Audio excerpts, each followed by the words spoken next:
Heto pa po yung ibang mga halaman na in-order ko o yung mga kasama sa in-order ko. Dahil inuna ko na po silang ipasok dito sa garden dahil mas hindi sila dapat matamaan ng sikat ng araw dahil napakaselan po itong ating mga Dieffenbachia.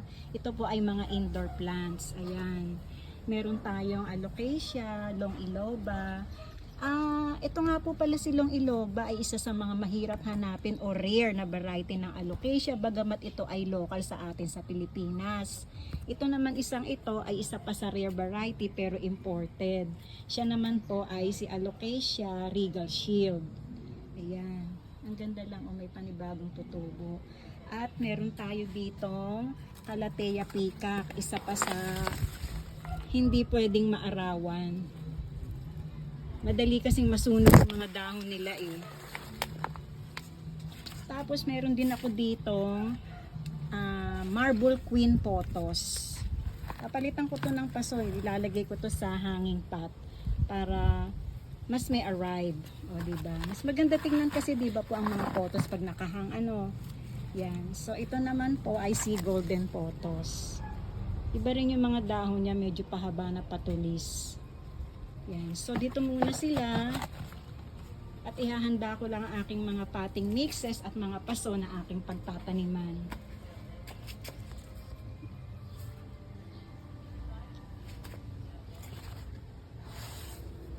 Yan ang dahon niya, makapal. Ito maganda yung variegation niya. Si Elephant Ear. So, heto na yung mga halaman natin na naripat. Ito na yung ating Dieffenbachia. Ayan. Ayan. Repotted na sila sa white pots. Oh. At heto naman po yung ating Marble Queen Pothos.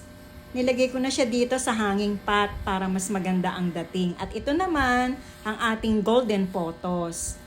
O, diba po, mas maganda pag nasa hanging pot sila. At trailing na rin. Siyempre, yung ating Calathea Peacock, dito ko siya nilagay sa ilalim ng mga halaman para napepreskuhan siya. Kasi gusto nito, mahalumigmig yung lugar, malamig at mahalumigmig. Ayan. At siyempre pa, yung ating mga snake plants, eto, repotted na rin. Ang ganda talaga nitong isa na to. Yung forma niya, no? Cute. Tapos, ayan, si Gaster. Ito pa yung isang Gaster. At ito naman si Ocean Star. Ito meron pa tong kasamang catch plate. Hindi ko na lang muna nilagay. Ganda po gusto ko to kasi tower na siya Dwarf siya, di ba yung classification nito, dwarf Sansevieria, pero ang laki niya na. Dwarf pero tower na siya. Ay, gusto ko yan.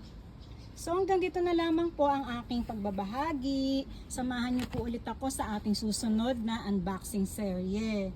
Marami pa tayong mga parating na halaman. Halos 2 o 3 beses sa isang linggo ay meron po tayong mga bagong halaman na dumarating.